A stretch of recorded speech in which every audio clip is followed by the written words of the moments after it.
सुरक्षा से जुड़ी सबसे महत्वाकांक्षी देवास 3 और देवास 4 पेयजल परियोजना का शनिवार को पंजाब के राज्यपाल गुलाब चंद कटारिया ने निरीक्षण किया।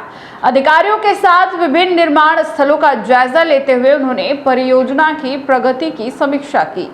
राज्यपाल ने भरोसा जताया कि यह परियोजना पूरी होने के बाद वर्ष 2045 तक उदयपुर की झीलों में पानी की कमी नहीं होगी और शहर के साथ आसपास के क्षेत्रों को भी इसका बड़ा लाभ मिलेगा। निरीक्षण के दौरान पंजाब के राज्यपाल गुलाब चंद कटारिया सबसे पहले गोगुंदा के उंडीथल पहुंचे, जहां निर्माणाधीन सुरंग का अवलोकन किया। इसके बाद उन्होंने नाल गांव पहुंचकर प्रस्तावित बांध स्थल का निरीक्षण किया और अधिकारियों से निर्माण कार्य की विस्तृत जानकारी ली। उन्होंने टनल 3 के अंतर्गत 3.15 किलोमीटर, 5.325 किलोमीटर और 9.10 किलोमीटर के विभिन्न निर्माण स्थलों पर चल रहे कार्य का भी जायजा लिया। अधिकारियों ने राज्यपाल को बांध और सुरंग निर्माण की प्रगति से अवगत कराया। इस दौरान कटारिया ने कहा कि देवास परियोजना उदयपुर के भविष्य के लिए अत्यंत महत्वपूर्ण है। इसके पूरा होने पर शहर को लंबे समय तक पर्याप्त पेयजल उपलब्ध होगा और पिछोला, स्वरूप सागर और फतेह सागर जैसे प्रमुख झीलों का जलस्तर भी वर्ष भर बना रहेगा।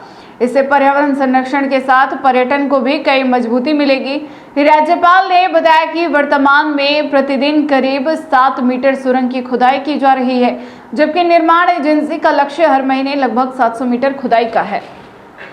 उन्होंने कहा कि वन विभाग की स्वीकृति प्राप्त करने में फरवरी 2024 से जून 2026 तक काफी समय लगा और इस संबंध में उन्होंने स्वयं केंद्रीय वन एवं पर्यावरण मंत्री भूपेंद्र यादव से भी मुलाकात की थी। कटारिया ने कहा कि अधिकारियों का लक्ष्य वर्ष 2028 तक परियोजना की पूरी करने का है। हालांकि सुरंग निर्माण तकनीकी पूर्ण से चुनौतीपूर्ण कार्य है। उन्होंने बताया कि देवास 3 परियोजना के तहत नाथियाथल के पास बनने वाले बांध से 10.50 किलोमीटर लंबी सुरंग के माध्यम से पानी आकोदड़ा बांध पहुंचेगा और वहां से सीधे पिछोला झील तक लाया जाएगा। वहीं देवास 4 परियोजना में अंबावा गांव के पास बनने वाले बांध को 4.15 किलोमीटर लंबी सुरंग से देवास 3 परियोजना को जोड़ा जाएगा।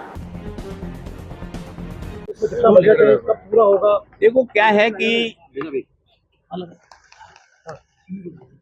सेकंड का प्रोजेक्ट तो वसुंधरा जी के टाइम पर हमने उसको स्वीकृत भी करा दिया और बनकर के पानी भी उसका डाइवर्ट हो गया, जो लगभग 500 एफसी पानी हमको आकोदड़ा से मिलता है और इस कारण से रिजर्व ऑयल में हम रखते हैं आकोदड़ा को और मार्च अप्रैल में भी जब हमको जरूरत होती है तो वापस पानी खोल करके अपनी झीलों को भर लेते हैं। ये सिस्टम अगर कहीं है राजस्थान में तो केवल और केवल उदयपुर में है।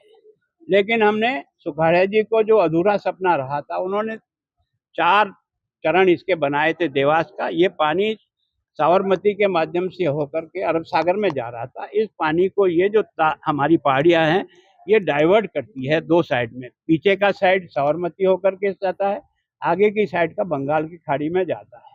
उन्होंने इस पानी को टैप करने का प्रयास किया। एक प्रोजेक्ट वो बना पाए 125 एमसीएफ का गोराना डैम और लगभग 1.4 जो है ना टनल बनाकर, वो मैनुअल टनल बनाई पहली बार। ये तो मशीनों से बनती है, तो उसमें कुछ कैजुअल्टियाँ भी हुई, लेकिन वो पानी हमको मिला पर उससे हमारी पूर्ति नहीं हुई।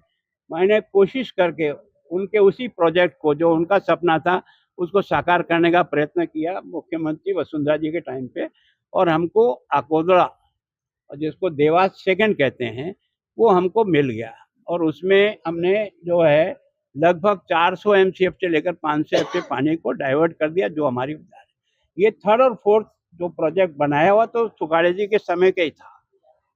और इसमें सबसे ज़्यादा पानी का स्टोरेज है।